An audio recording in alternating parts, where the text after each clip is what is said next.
Hello creative buddies, welcome back to Flying with Art. In today's video we are going to make this very romantic Valentine's Day special candle holder, and we will make it by using only waste materials like cardboard and thermocol, and you can also gift it to your loved ones and I'm sure they will love it. So without any further ado, let's dive into the video.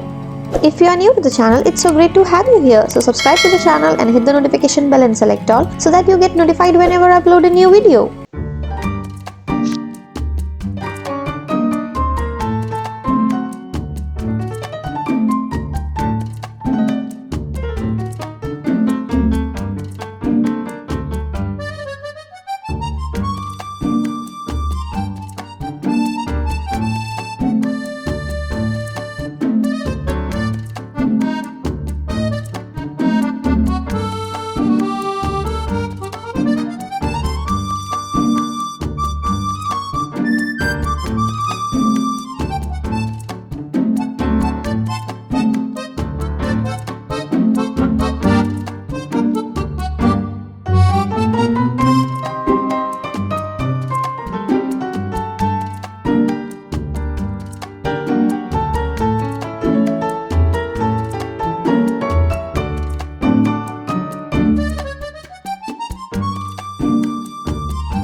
I hope you guys love this very beautiful and easy to make gift idea. If you love this video, don't forget to give me a thumbs up and share your valuable feedbacks. Do share it with your family and friends, and thanks for watching. See you in next one.